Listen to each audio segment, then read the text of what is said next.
রোজ রোজ একঘেয়েমি নাস্তা খেতে একেবারেই ভালো লাগে না।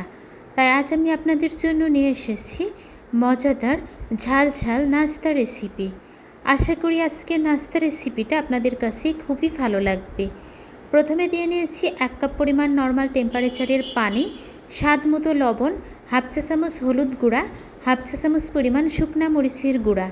এখন আমি সবগুলো উপকরণকে চামচের সাহায্যে খুব ভালোভাবে মিশিয়ে নিচ্ছি।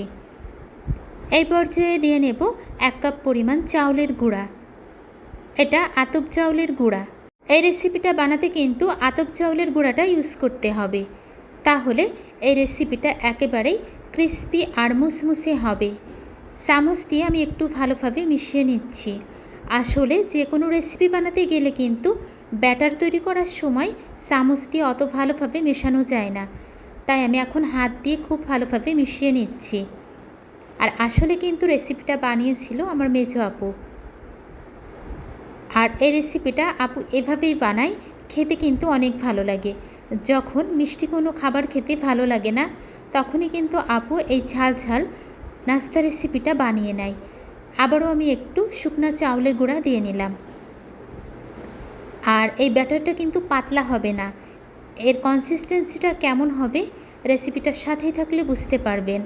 আর এটা কিন্তু কোনো রকম ডিম ছাড়াই আপু তৈরি করে, ডিম ছাড়াই তৈরি করে, বাট দেখলে মনে হয় যে একেবারেই ডিম দিয়ে বানাইছে, এতটাই লোভনীয় দেখায়। আর এই রেসিপিটা বানাতে কিন্তু খুবই কম সময় লাগে।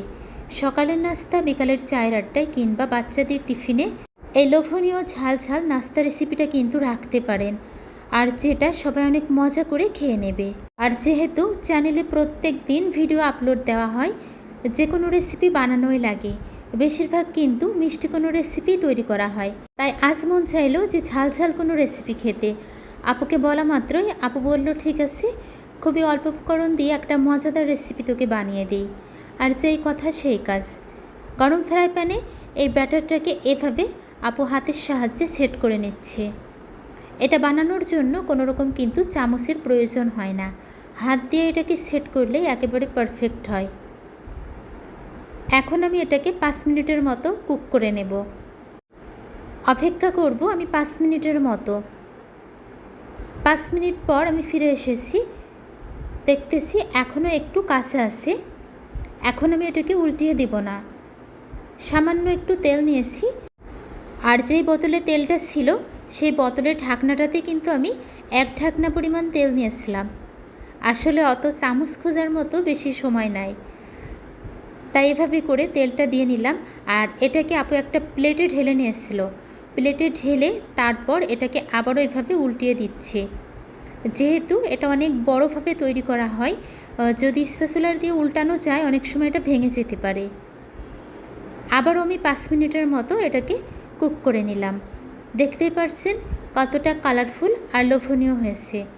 এবার একটা সার্ভিং প্লেটে ঢেলে নিয়েছি। আপনাদের কাছে কেমন লাগছে আজকের ঝাল ঝাল মজাদার এই স্ন্যাক্স রেসিপিটা অবশ্যই কমেন্ট বক্সে জানাবেন। আমার কাছে কিন্তু এতটাই মজা লেগেছিল এই নাস্তা রেসিপিটা, আসলে বলার মতো না।